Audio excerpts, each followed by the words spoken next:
The Wonderful Wizard of Oz by L. Frank Baum. Chapter 21. The Lion Becomes the King of Beasts.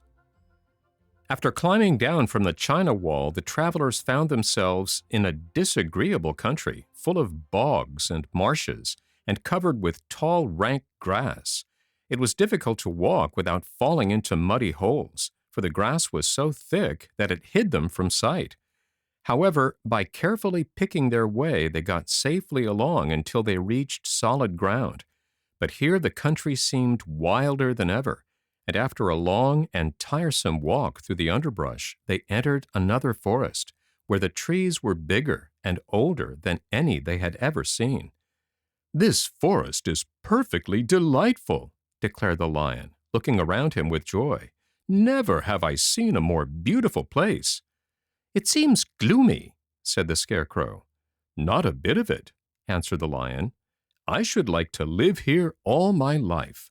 See how soft the dried leaves are under your feet, and how rich and green the moss is that clings to these old trees.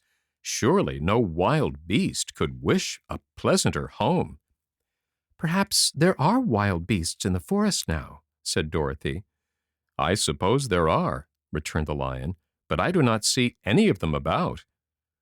They walked through the forest until it became too dark to go any farther. Dorothy and Toto and the lion lay down to sleep, while the woodman and the Scarecrow kept watch over them as usual. When morning came, they started again. Before they had gone far, they heard a low rumble, as of the growling of many wild animals. Toto whimpered a little, but none of the others was frightened, and they kept along the well-trodden path until they came to an opening in the wood, in which were gathered hundreds of beasts of every variety. There were tigers and elephants and bears and wolves and foxes and all the others in the natural history, and for a moment Dorothy was afraid. But the lion explained that the animals were holding a meeting, and he judged by their snarling and growling that they were in great trouble. As he spoke, several of the beasts caught sight of him, and at once the great assemblage hushed as if by magic. The biggest of the tigers came up to the lion and bowed, saying, "Welcome, O King of Beasts! You have come in good time to fight our enemy and bring peace to all the animals of the forest once more." "What is your trouble?" asked the lion quietly. "We are all threatened," answered the tiger, "by a fierce enemy which has lately come into this forest. It is a most tremendous monster, like a great spider, with a body as big as an elephant and legs as long as a tree trunk. It has 8 of these long legs, and as the monster crawls through the forest, he seizes an animal with a leg and drags it to his mouth, where he eats it as a spider does a fly. Not one of us is safe while this fierce creature is alive, and we had called a meeting to decide how to take care of ourselves when you came among us." The lion thought for a moment. "Are there any other lions in this forest?" he asked.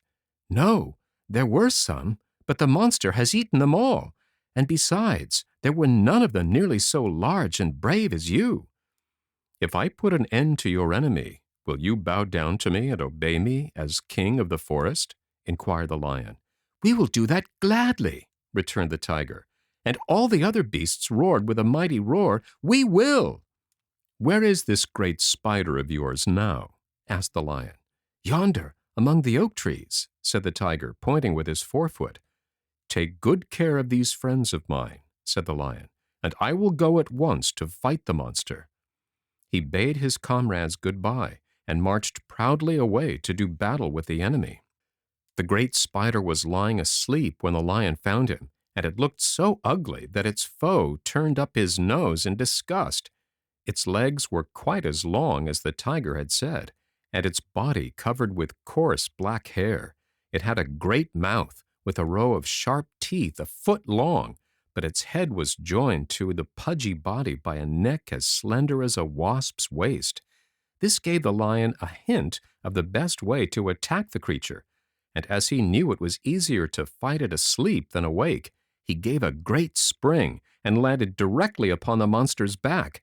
Then, with one blow of his heavy paw, all armed with sharp claws, he knocked the spider's head from its body. Jumping down, he watched it until the long legs stopped wiggling, when he knew it was quite dead.